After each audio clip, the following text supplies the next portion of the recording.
Anybody in the house, anybody know any illustrators? People, and by illustrators, maybe not professionally, but just people that like to doodle. Anybody know any doodlers? Maybe you're a doodler. If I'm on a call, like a phone call or a video call, or if I'm just sitting at my desk thinking, you'll see next to me a legal pad. Yes, I still use those. It's the yellow with the blue stripes. And I got my pen out, and I might take some notes, but I'm also going to do a lot of doodling. I draw all kinds of stuff, swords and hearts and flowers and houses and arrows, and sometimes I write my name in 3D. Well, just doodle. I don't know, anybody else like that in the house today? I don't like me be the only one. Anybody? No, okay, a couple of you. Okay, you're doodlers in the house. You like to draw. And sometimes for us doodlers, for us who like to illustrate what's going on in our mind, which is all over the place because you're creative, what happens is that when you do things like Father's Day cards, for example, you can't just write Happy Father's Day. You got to draw hearts or little fireworks or something. You got to put a tie on something. Like you just have to, a little smiley face. You got to put a little something other than just words down, right? You got to draw how you feel. You know what I mean? Some of you, maybe you're that way. Some of you know people that are that way. You get envelope from them and you know it's from them because it has your name on it and it's got lots of little drawings and things all over it. Yes? Okay. You know people like this. And so words sometimes are not enough to illustrate and to get across what needs to be gotten across. And so we draw things. We illustrate things. Today I have a lot of drawings for you. I have a lot of illustrations for you. And it's not just my drawings. It's God's drawings. You know God's creative. And God doesn't just doodle. He's an architect. He lays things out very specifically. He's very creative. I mean, just look at some of the animals that he made and you'll understand. I mean, anybody seen a platypus lately? He's like, what was up with that? I don't know. That's a doodle if you ever saw one. That's God likes to show us stuff. He didn't just like to tell us stuff. He likes to show us stuff. Romans 5 and 8 is where I'm going to start today. Romans 5 and 8. And this will all tie together by the end, I promise. But Romans 5 and 8 says, God shows. He didn't just write it. He didn't just say it. He shows us his love. He didn't just say, I love you. He shows us his love. This is how he did it. While we were still sinners, while we were still far from God, when we didn't know how to walk the right way, talk the right way, think the right way, imagine the right way, want the right things, go the right direction, before we ever wanted to do that, Christ died for us. And when we see what Christ did, we see this amazing illustration, this amazing picture of what God's love is like. In fact, Jesus is a very clear picture of who God is. If you want to know what God's like, you look at Jesus. He's the express image of God's person. That's not in my notes. You get that for free. I could preach that for a little while. We're not going to do that today. But I want to get into an illustration, a very important illustration that God uses a long time ago. Let's think like this, like an ancient drawing that God made. It's old. It's thousands of years old. But God made this drawing to show us what he was going to do, how he feels about us, where we can go, how we can follow him, how we can experience him. He showed us all of this. I want to set it up. Before we get to the picture, I want to set it up because you need to know the backstory. Some of you do. Some of you are new, so you don't. So I'm going to go through it for you. And I'm going to talk about the nation of Israel. The nation of Israel found themselves enslaved in Egypt for 400 years. Okay, so just, you picture that. So the nation of Israel, not where they are now. They had actually started off as a family of about 70 people. They had Abraham, Isaac, and Jacob. Jacob had 12 sons. These 12 sons had sons and daughters. And so about 70 of them had left because of a famine and moved into Egypt where they could get food and water and all the things they needed. But instead of coming back when the drought was over, they stayed. And they stayed long enough to become enslaved in Egypt. Now, Egypt did not worship the one true living God. They worshiped all kinds of other gods. And so they were brought up in this polytheistic, worldly culture. And they'd been there for 400 years. Now, you can imagine after 400 years, a lot of things have changed. Many things. If you think back to our history as a nation, 400 years, we weren't even a nation yet. Our history books for United States of America, when it started, it goes back a couple hundred years. You're talking about 400 years. You get on your family tree and you go, well, there's my mom and my dad, and there's my grandparents, my great-grandparents, my great-great-grandparents, my great-great-great-great-grandparents. You can go back like 12 generations and you haven't reached 400 years yet. It goes back a ways.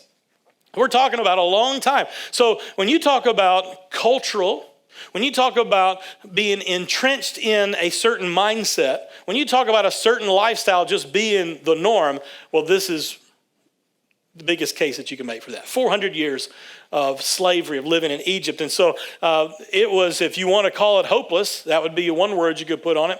If you grew up, if you were born into the family and the nation of Israel at that time, slavery was all you knew.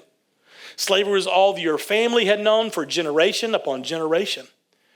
And so you might have woke up and you think, I don't like slavery. I don't like having to get up every single day. They didn't have a day off every single day and making bricks. I don't like having to depend on the Egyptians for our food and our water and just making sure that we're not going to die today because they just wanted to kill us. Like we don't want to live that way, but that's really all we know. It's our culture. It's just how things are. Not only were they slaves literally in the economic way, but they were also just slaves to the system. Interesting. But somebody, somewhere in these 400 years, remembered an old story. They remembered an old story of their forefathers. It was Father's Day, somebody. They remembered something that their father told them. And that their father had told them. It was that one, my daddy told me this and my daddy told me that. Like it was one of those things been passed down. They heard the story. They remembered the story of how God had made two people, Adam and Eve, a man and a woman, put them in a garden, and he walked in community with them. God had an intimate relationship, intimate conversations with, close familial relationship with Adam and Eve. He was their father. They were his children, and they walked and they talked and enjoyed each other every single day in the garden. They remembered this story.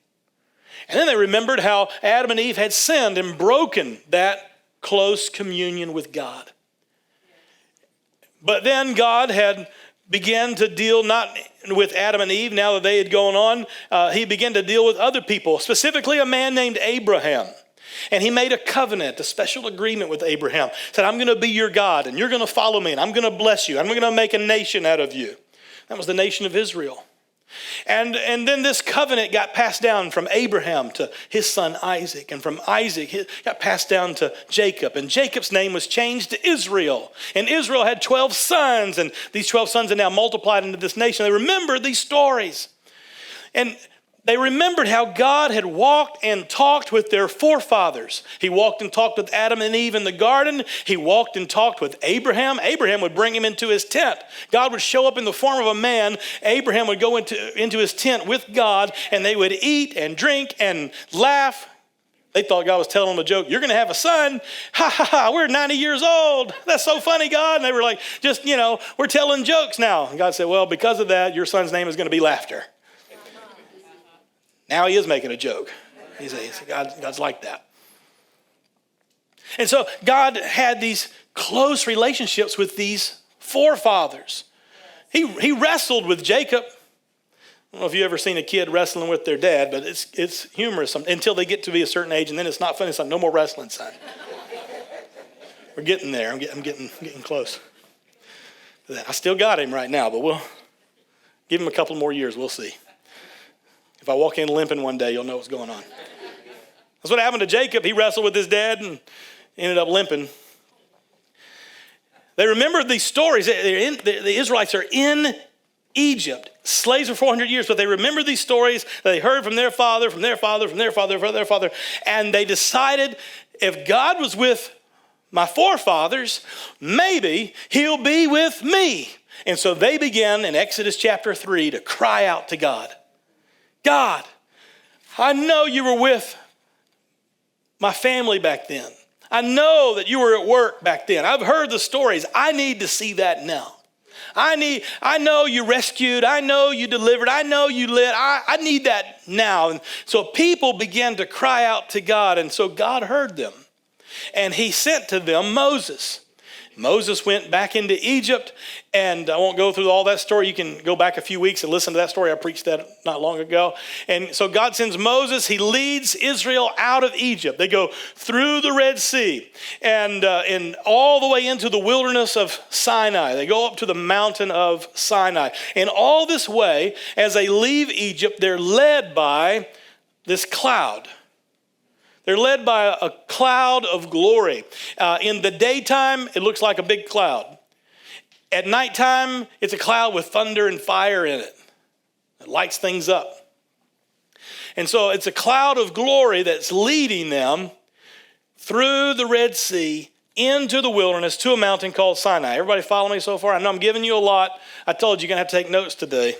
It was at this mountain, this nation that used to be in slavery, now miraculously pulled out, now led through the Red Sea, now brought through the wilderness, are brought to the base of a mountain called Sinai. And it was on this day that God gave them a revelation. In fact, the old rabbis called this the day of revelation, the day when the glory cloud sat down on the top of Mount Sinai, and God began to speak to them. There was thunder, and there were lightnings and trumpet sounds, and God began to speak to the people, and he gave them the 10 commandments. You just put yourself in their mind. You're at the base of a mountain, and the mountain looks like it's on fire, and there's a giant cloud there, and you hear this booming voice that comes out, and you hear trumpets blowing alongside it, and your reaction would probably be like their reaction. Probably like my reaction if I was to see something like that. Let's go there. Exodus chapter 20, verse 18. Exodus 20 and 18, it says, when all the people saw the thunder. How do you see thunder? Because it also had some lightning to go with it. And the flashes of lightning, and the sound of the trumpet, and the mountain smoking, the people were afraid and trembled, and they stood far away. Like they were close to the mountain, but when all this started happening, they backed up. You can imagine, right? I mean, that's what you would do, yes. Right? That's what I would do. I don't hang, if it's lightning, I mean, if you got dark clouds that come over Frisco, and it starts lightning and all that, I go inside, okay? I start listening for the sirens. Is it time to go under the stairs yet? This is what happened. They're like, what's going on? This is crazy. So verse 19, they said to Moses, hey, Moses, you speak to us. We'll listen.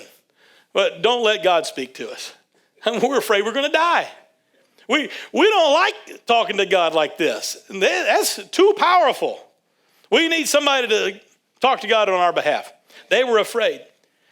And they pulled back, but God still had plans to be close to them. This is God, and he says, I want to be close to you. I'm trying to reveal myself to you. And they're like, we don't want it that way. He says, okay, I'll give you something else. Because I know you're scared of me, but I still want to be close to you. I still want you to know that I'm among you. And so God made a way to live among his people. And when he did it, he drew it. He drew it out. He got out his finger, and he drew it out for Moses. He gave exact and specific descriptions and measurements of what he wanted. He drew something and described to Moses how he was going to dwell among his people, and it's called the tabernacle of Moses. The tabernacle of Moses. Now, again, you may think, tabernacle of Moses. This sounds like I'm going to a college class. Kind of. Sorry. But not sorry. Here's what happens a lot of times in church. We come to church, we sing some songs, the music hits just right, and we feel some goosebumps, and we feel the chills on the back of our neck, and we feel our heart beat a little faster, and we feel peace, and we feel love, and we might cry a little bit, and we think, whoa, oh, the presence of God is in the room. Yes, it happened today. Some of you are like, wow, I haven't been to church in a long time. This is amazing. I love the way this feels, and it's emotional. And that's okay. God is emotional, and he speaks to us through our emotions. But you know what else he also does? He doesn't just move on us and make us feel good. He doesn't say, don't you just love being in my presence? He wants us to understand him too. Do you know what can make your emotional experiences even more emotional? Do you know what could take this deep sense of belonging that you feel when you worship God and his presence in the room? You know what can take that even deeper and even further? Understanding. When you start to understand why you feel that way, when you start to understand what exactly you're doing, it means a lot more.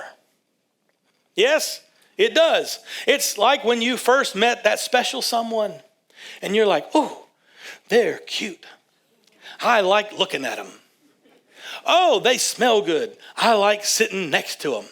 Oh, they're a good kisser. No, you know what I mean? It's like you just feel good around them. But you know what makes that even better? You know what makes kisses even sweeter is when you know them and they know you and you understand why they feel the way they do about you. And it's not just because you're attractive, because you are, but it's not just because you're attractive, but it's because there's something inside of you that appeals to something inside of them. And there's a deeper, intimate connection. There's understanding there. Everything gets sweeter. Yes. Everything gets better. So yes, it's emotional. And yes, you still find them attractive. And yes, they still smell nice. Yeah, but it's even better. This is the way God is. God says, look, it feels great to be in my presence. Look how powerful, look how amazing, look how much I love you, all of that. It's wonderful, but let me show you so you can understand. So I want to give you some understanding today to go with your emotional experience because there's a reason behind what you feel. And here's what, it even affects down into our prayer life. Watch this. When you pray and when you worship, what do you see? Or do you just feel? Because God's given us some pictures. God's given us some ways to understand some things. And so it gives us a visual so that when we pray, I can visualize some things. There's a lot of imagery in the Bible, so I have lots of different pieces that I can think about as I pray. God gives us a lot of Bible stories and Bible characters so that as I'm praying and I'm asking him for guidance, those stories will come to mind and I find myself in that story and it just changes my prayer. It gives a different dimension to the time that I spend in God when I have these pictures in my mind. So I want to take probably it's my favorite picture outside of the cross of Christ, but even that's in there. We'll see that in a second. Sorry, I didn't mean to give it away. But this thing called the tabernacle of Moses, I believe that the tabernacle of Moses shows everything. Everything. It shows who Jesus is, what Jesus did. It shows who we are, what we're supposed to do. It shows us where we are and where we're going. It shows us how to get there. It shows us how to do ministry. It shows us how to pray. It shows us how to live. All of that. It's all in this tabernacle. So over the next few weeks, we're going to dig into this tabernacle in different layers. There's some things in the Bible, well, everything in the Bible, you can look at it at the surface level and you'll see one thing. There's a nice story, there's a nice picture, oh, that's interesting, but then you can pull back a layer. Oh, I didn't realize that it meant that. Oh, I didn't realize that it tied in over there. You can pull back layer after layer, and then some things you can actually hold up and just look at from a different angle. And the light of revelation lands a little different. And you get better understanding. So you can gain knowledge. You can also gain understanding as you look at things from different angles. This week we're starting this series. We're going to go for the next few weeks and just take this tabernacle and tilt it and turn it and look at it and gain some understanding. I want to show you some pictures because this is a very visual thing. We're talking about illustrations. I have some illustrations for you. The first slide you're going to see is a picture of a model of the tabernacle. It's not the actual tabernacle, it's a model of it. Okay, so those are not real people. That's not a real cow. It's not even real smoke. Okay. But it looks sort of like this. You'll see that it was a tent structure. So that little tent that you see in the middle, that kind of boxy looking tent there, that's the actual tabernacle. When you talk about the tabernacle of Moses, that's the actual tabernacle. It's surrounded by a fence made of cloth. And there's one way in. That's the east end, by the way. It faced to the east. And so this is it. I mean, it doesn't look like much, but it's beautiful, let me tell you. It's beautiful as we get into it. It's a beautiful, beautiful picture. And so this is what the Israelites would see. They wake up in the morning and all of their tents pointed towards this. So every tent in the camp of the Israelites pointed towards this tabernacle that God had designed. And so you'll see it's surrounded by this little fence. It was tall enough you couldn't see into the tabernacle grounds unless you went through the gate. So it was over your head. How many know that when you go to worship God, because this is why the tabernacle exists, when you go to worship God, you can't just stumble into worship. You never just was walking through life and suddenly find yourself worshiping God. The worship of God is always way over your head. You've got to go through the gate. You've got to be intentional. You've got to be focused. You've got to go after God. You don't just wake up one morning and you're just, wow, I'm in worship with God. No, that's not how it works. So it was set apart. It was over people's heads, and they would go through this gate, this one gate that's there. And you'll see, as you go through the gate, you'll notice there's a big, huge altar. This is called the brazen altar. It just means it was made of brass. It's made of brass, the brazen altar. This is where sacrifices were made. You could not step 1 foot into the tabernacle, and you couldn't see anything else because this thing was huge. Some people say it was big enough to hold all the other pieces of furniture inside of it. And it was this massive thing, big fire. Fire always had to be burning in it. And this is where the animals that stood in place of people's sins were sacrificed. You'll notice a little ramp going up to it. That's because the priest could not walk up steps, because to walk up steps in long robes meant you had to pull the robe up, and somebody might see the part of their leg and uncover their nakedness, and they didn't want to see that. They wanted to be modest, so they had a ramp that they walked up, so they didn't have to expose any part of themselves as they went up to worship God at the altar. Very interesting.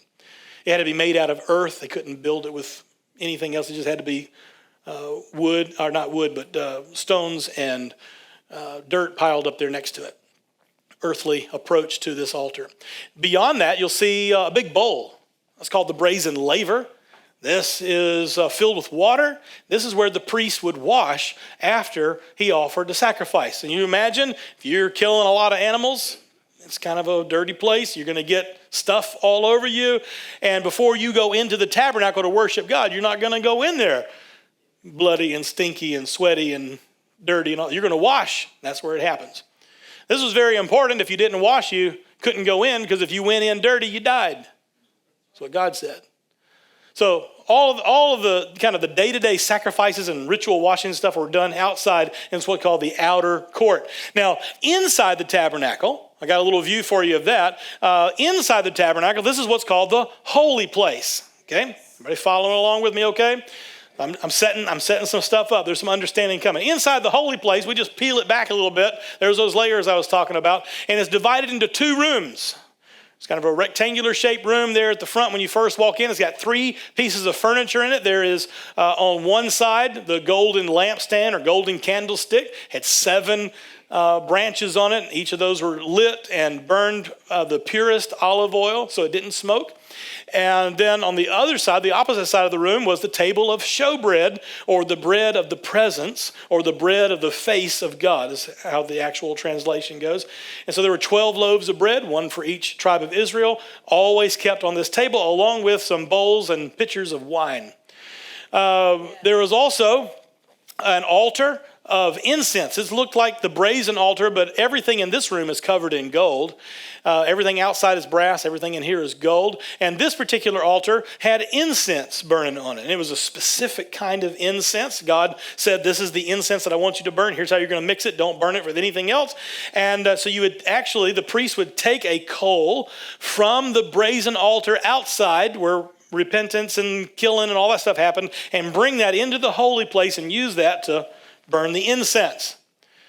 I'm giving you a lot of things that we're going to dig into in the next few weeks, but I'm just kind of giving them all to you at one time here, just kind of level set everything. Now, right after this altar of incense was a veil, a very heavy veil, about the thickness of a man's hand. It's very thick, very heavy, and it divided the holy place from the most holy place, or the Holy of Holies. Okay? Inside the Holy of Holies, there was no external light source. There was no lamp that anybody made. Instead, had 1 piece of furniture in it. It's called the Ark of the Covenant. You probably heard of that before if you watched Indiana Jones. It's the Ark of the Covenant. It's a golden box. And inside this golden box were some things that represented the work that God had done for the children of Israel in the wilderness, and we'll get into some of that later. But above the ark was a lid, a golden lid that sat on top of it with two cherubim. These are angels, special angels, and their wings reached out to almost touch each other. It was made of one solid piece of gold. It was very heavy. And between the wings, where they almost touched, is where the glory of God would be revealed. What the Jews called the Shekinah. It was like a glowing light that would appear, and that's how God would speak to Moses. That's how God would speak to anyone that entered in to speak with him. Now, all of this is interesting, but what I want you to see here is that there are a couple of notes. First of all, there's one gate, and there's one high priest. Not just anybody could go in before the presence of God. The presence of God was locked away. If you were a priest, if you were a Levite, you could be assigned the duties of sacrificing animals and washing and then tending to the lamp and offering incense and prayers to God. And you could be in the holy place. But if you were not the high priest, and it wasn't the atonement day where all the sins were rolled ahead to the next year, you couldn't go into the Holy of Holies. Only one time a year could one person go in. That's what made Moses special, because he wasn't a priest. He was a prophet, and he spoke with God face to face. He went in here all the time. But after Moses, you didn't really see that. Okay? It was high priest, only the high priest, and only one high priest at a time, and they would go in and on one day of the year, go in before the presence of God and sprinkle it with a little lamb's blood, and they wouldn't even look at it. They'd go in like this, with their arm over their eyes, and they'd sprinkle blood towards it, and then they'd back out so they wouldn't look at the glory of God and profane him some way. It was kept holy. Now, all of that is important for what we're about to say. So everybody okay with that? Any questions so far? Anybody have a question? I don't usually ask for questions, but since we're in this mode, why not? Any questions about anything I've said so far? No? Okay, that's fine. That's fine. You never know. Somebody might go, wait, could you tell me about? Sure. Okay. We might get to that in a couple of weeks, but if there's something specific, I want to make sure that we're all okay, because there's a lot here. Now, I want to go back to the first slide of the tabernacle, and I'll leave it up for just a minute, because it's here in this tabernacle. In this tabernacle, inside of that holy place, beyond the holy place, into the Holy of Holies, that the presence of God was. It was locked away. All locked up. You got a question? I do. All right. What is the significance of number 7? The significance of number 7 is completeness and wholeness, and is considered to be God's number. Mainly because in the days of creation, there were 7 of them, and on the 7th day, God said, I'm done, I'm resting. And so it was taken to be the day of completion, everything's done. So when you see the golden candlestick, and we'll get to that in a couple of weeks, so make sure you're here for that. We'll talk about the 7 spirits of God, the completeness of experiencing him in who he is. So it's going to be great. Perfect. See, I knew there was a question hanging out there somewhere. It's all right. Isn't that weird? It's weird how the Lord works, right? How many times have you ever seen me ask for a question from the pulpit? Never. But I knew there was one today. Okay, so there we go. Thank you, Jesus. All right. So in this tabernacle, all the camp of Israel, all their tents faced it, and it was over this tabernacle that this cloud that had led them through the wilderness, this cloud that was fire at night, that's where it rested. The cloud of glory rested over the tabernacle. And so all the Israelites knew what it was like to be in the shadow of the cloud of God. All of them. But then there were some, the priests, who were called under the cloud. And that's where they worked. That's where they lived. That's us, by the way.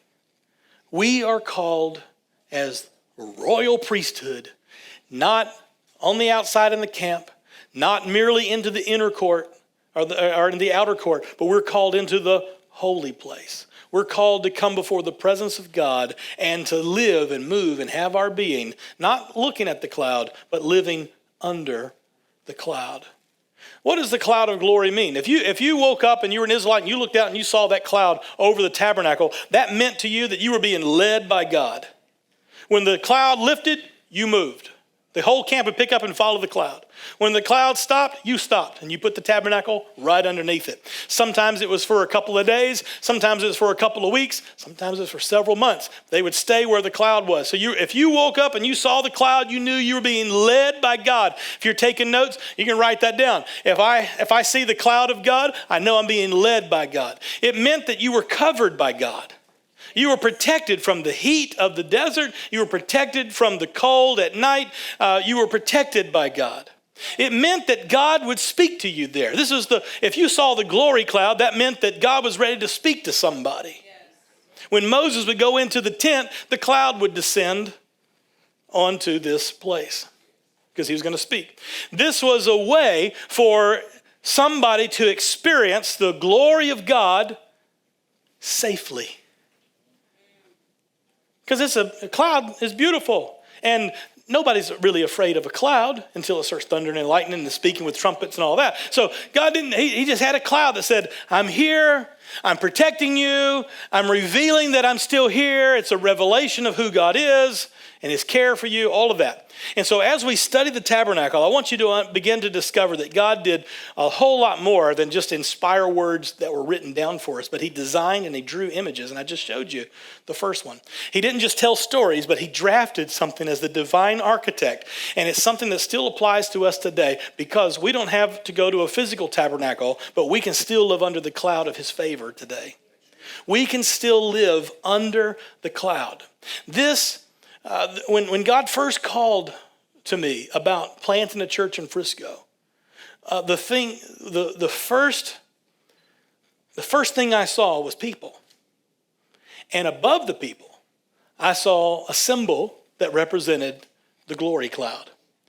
And so I knew, whatever we build, whatever we're reaching, whatever we're doing, it has to be something that is led by, protected by, covered by, given favor by the glory cloud, the hand of God.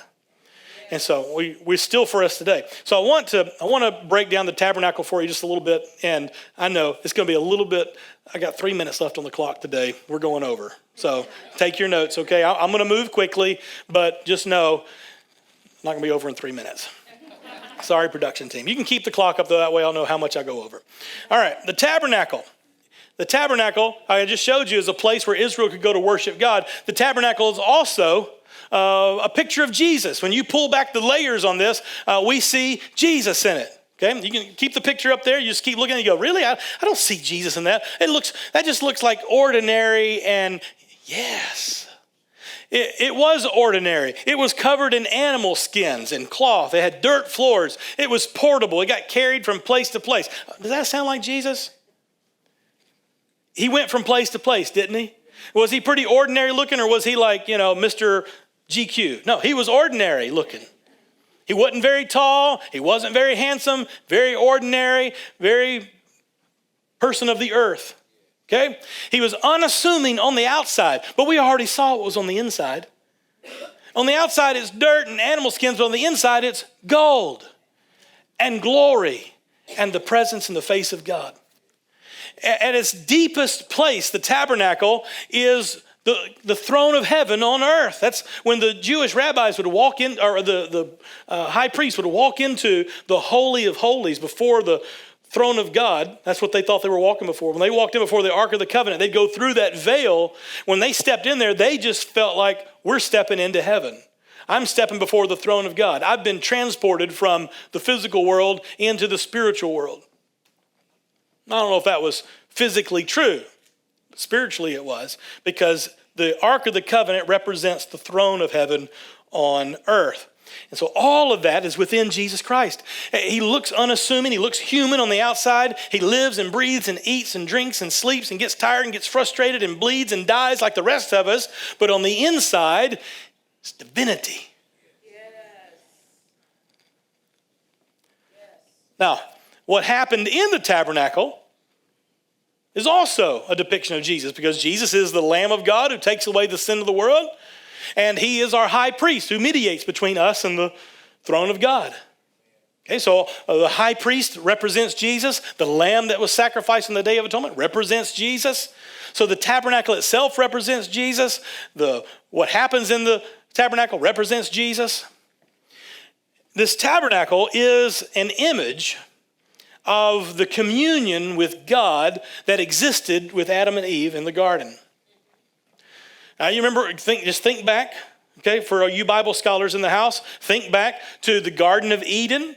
Adam and Eve sin, they get kicked out of the garden, and what's placed at the eastward facing door of the garden?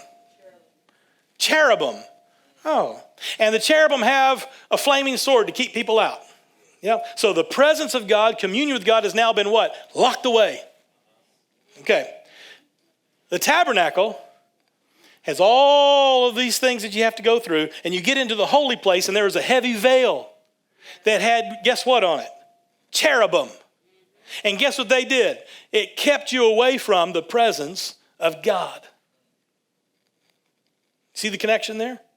Now, when you get into Solomon's temple, you'll start to see all kinds of Garden of Eden, tree of life, and all this also being inside them, like the golden motif inside. So this was considered to actually be, when you get inside that holy place, you're actually considered to be stepping back into a version of the Garden of Eden because you're back in communion with God. So close, intimate communion with the presence of God is what? Locked away. This beautiful treasure, locked away, hidden. Now, how many you like movies about big locks and safes that get broken into? Everybody has a favorite safe cracking movie, right? Like whether Ocean's 11 or Mission Impossible, right? Let's just walk through the basic plot structure of this. There's some kind of treasure in some kind of big, huge vault, and it's all locked away, and there's a group that want it. Yes? And the first thing they do to go in is they just go in with guns and bombs. No.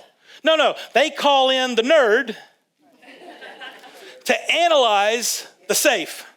Okay, so this security system, boy, I haven't seen one like this before. This is like the highest grade of technology. It's got biometrics, it's got lasers, it's got kittens with laser beams on them, it's got everything. The floor is lava. Okay, it's like you just go, every movie, it just gets worse and worse and worse. And so they analyze it and they think, okay, here's how we have to get in. Here, what's the combination that's going to open this vault? Every time, right? And we're entertained by that. Well, here is the greatest treasure of all. Communion with the holy God. Face to face, personal encounter with God, and it's locked away, and there is a combination that nobody can figure out because one guy, you just keep the slide up so you can watch it. One guy once a year says, well, I go through the gate, and then I go to the altar, and then I offer up a sacrifice, and then I wash, and I change my clothes, and I go into this room, and I light some candles, and I eat some bread, and I can't drink the wine. We'll get to that later, a few weeks, come back for that.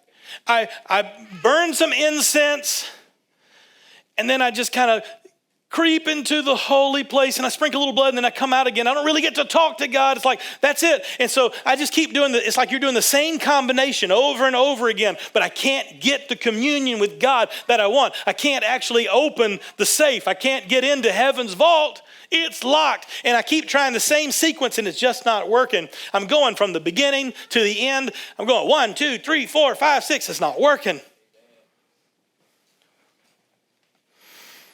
All right. Put up, let's analyze it together. Let's play Safecracker. Okay, here we go. All right, you're in your favorite movie, but the Bible version. We're going to put up just a schematic of the lock, okay? The layout of the tabernacle, just kind of looking down, just a very simple diagram, okay? So I want you to see it so we can analyze this vault together, okay? Here it is. All right, so there's one gate. It's at the east. Where we're trying to get to, the Ark of the Covenant, face to face with God, that's on the west in this little square room. There's a veil that separates it. There's an altar of incense before that. There is the golden candlestick on the south side. There's a table of showbread on the north side. There's a laver on the outside of this other room, and then there's a altar there, and then there's the gate. And so it seemed like we just need to go like the priest does, start at the gate and work our way step by step through to the end. But that's not working. Priests have been doing that for centuries. What's the combination to unlock this? Every lock's got a combination. Every lock has a key. Well, God's really smart. And he gave the sequence. He gave the instructions. He gave the combination code to Moses on what to build when. I want show the next slide so you can see the combination that God gave. Okay, so this is what he did. When you go through your Bible and you study, God said to Moses, I want you to build the Ark of the Covenant. This is what it's going to look like. That was the first thing that he did. This is the treasure. I'm building the Ark of the Covenant. This is where you're going. You're going to have communion with me. Wow, that sounds great. Now, I want you to build the table of showbread. That's number 2. You see it on there? Everybody see it okay? All right. Then there's the golden candlestick. I want you to build that. This is what it's going to look like. Then I want you to build a brazen altar. Well, that's way over there on the east side. Then I want you to come back close to the Ark of the Covenant again. I want you to build an altar of incense. One more thing. I want you to build the brazen laver. That's number 6. Okay? Does that seem kind of random? That's like a combination, right? It's like, it's not just 1, 2, 3, 4, 5, 6. It's like all over the place. You get where I'm going with this? Okay. God laid this sequence out and didn't make any sense to anybody. I don't know if anybody even thought about it like this. But then the guy who knows the code joined the team.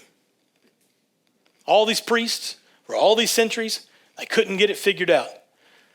So, let me show you this. Jesus comes along. And Jesus is crucified.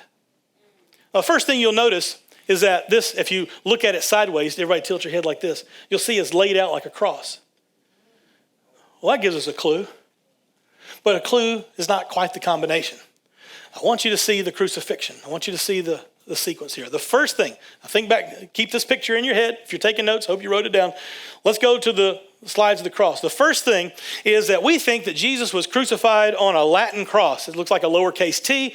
More than likely, he was crucified on a tau cross. The Romans used a capital T-shaped cross. And the first thing that God did was put the presence of God in Jesus Christ, locked it away.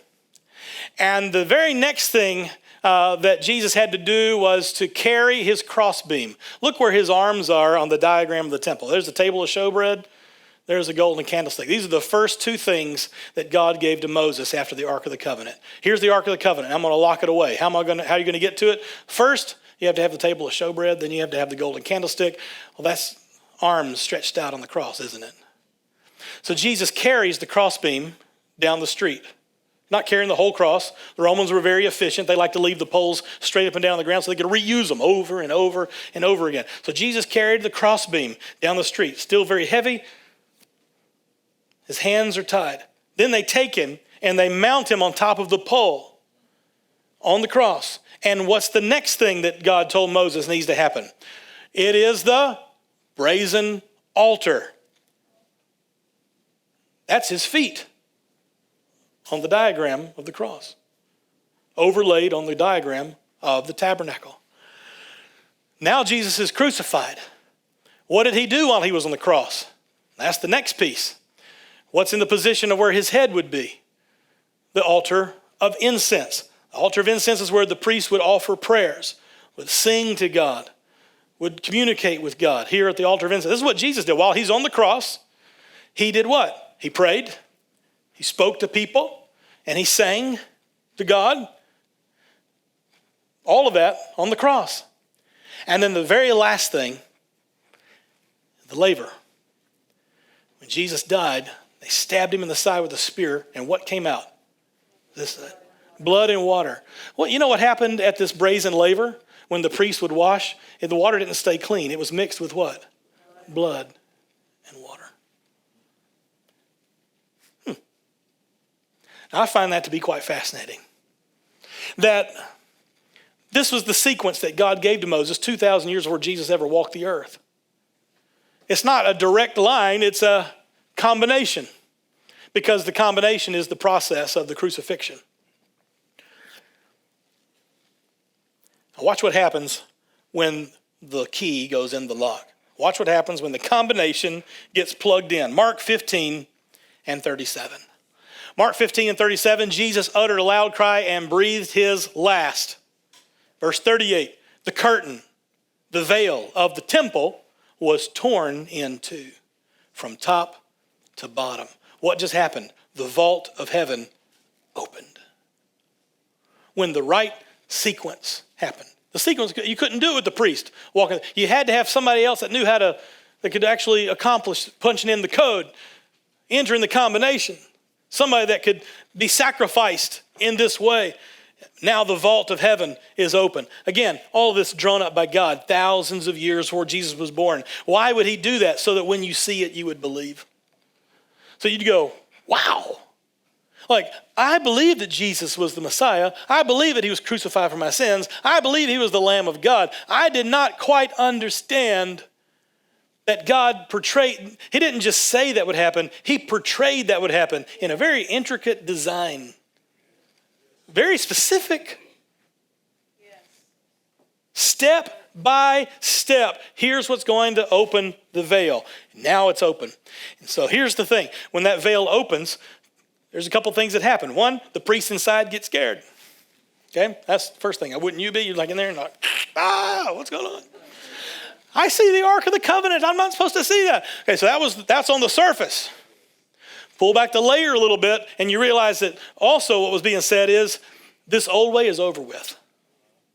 The old temple, the old tabernacle, the old way of approaching God, that's over with. It's done now. I'm tearing that apart. That's done. Nobody, there's been no scholar, there was no rabbi, there was no prophet that could totally figure it out. This seems so unlikely, doesn't it? To these scholars, to the rabbis, to the prophets, it seems so strange and unlikely that God would come down in flesh and he would die on a cross that was made for the wicked. He would rise again. I mean, like, really? That's what it's going to take? Yes. And now it's open and something new has begun. It's the same thing, but it's new.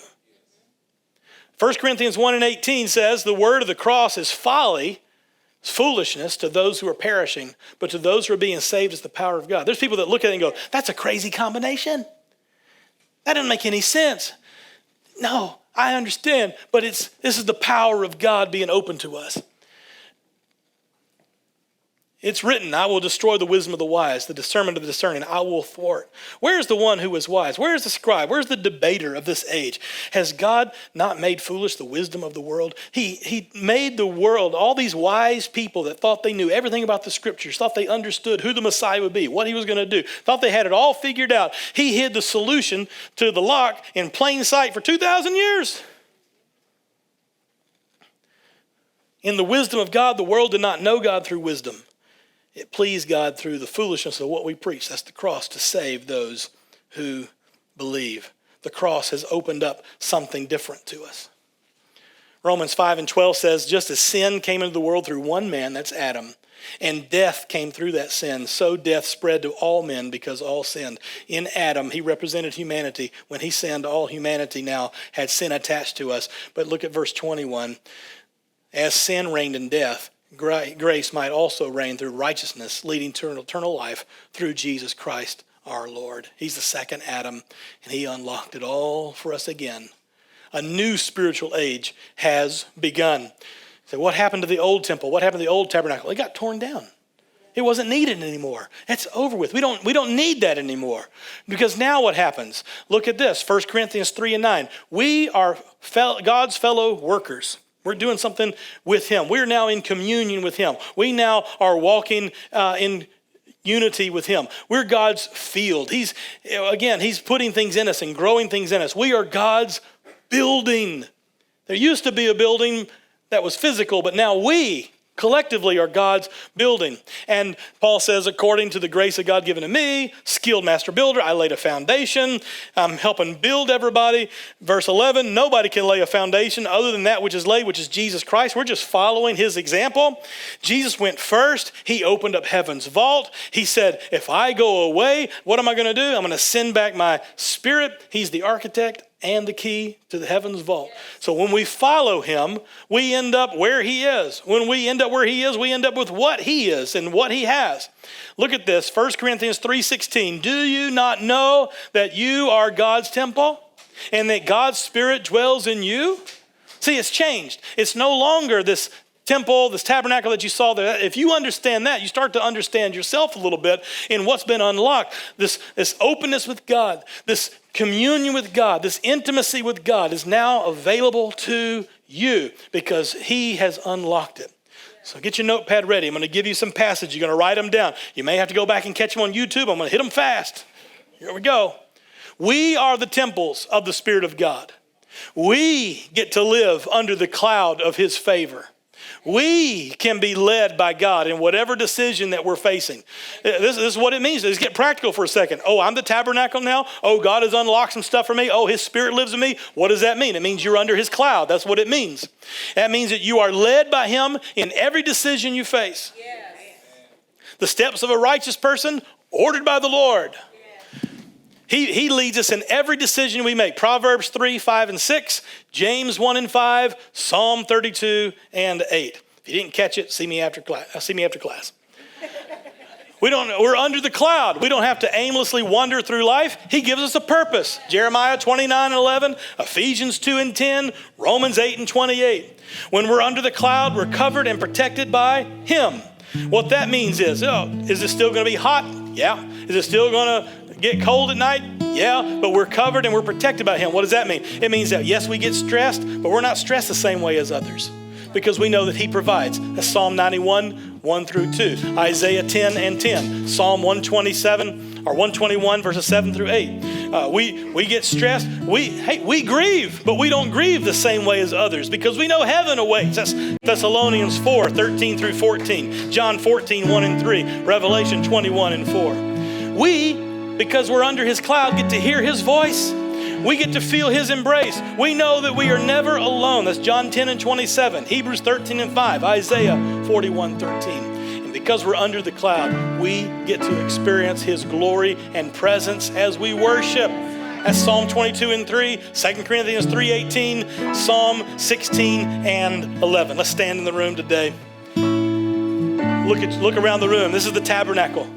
Look around the room. Don't look at the building. Don't look at the walls. Don't look at the floor. Look at each other. This is the tabernacle of God. The Spirit of God is among us. Jesus Christ has opened the way. He showed it for us about 4,000 years ago. Exactly what was going to be needed. And then he puts that same Spirit inside of us. He brings that same cloud over us. And so I ask you this question as we go into one more time of worship before we leave. You get to have an encounter with God before you go. What do you need? What is it that you think you need? Because you're his. You're under his cloud. Heaven's vault is open. You have him face to face. You have his Spirit in your spirit. You have access to the Holy One. What is it that you need to hear from him right now? If you need prayer for anything, we want to bind together with you. We'll pray with you. All you have to do is step into the aisle. That'll be our cue. This person would like for somebody to pray with them. We'll come and pray with you. But right now, I'm going to invite you to worship with us. We go back into a time of worship. And if you need to pray, you pray. If you need somebody to pray with you, we'll do that. But right now, you can just let God begin to speak to you because you have access. He can give you direction today. You can ask him, God, I need to know what to do about this. He can tell you right here, right now. God, I need this kind of provision. You're under his cloud. He can begin to provide that for you right here, right now. Everything you need is available to you because you are his temple and you are under his cloud. Let's worship and let's take that with us this week as we go. In Jesus'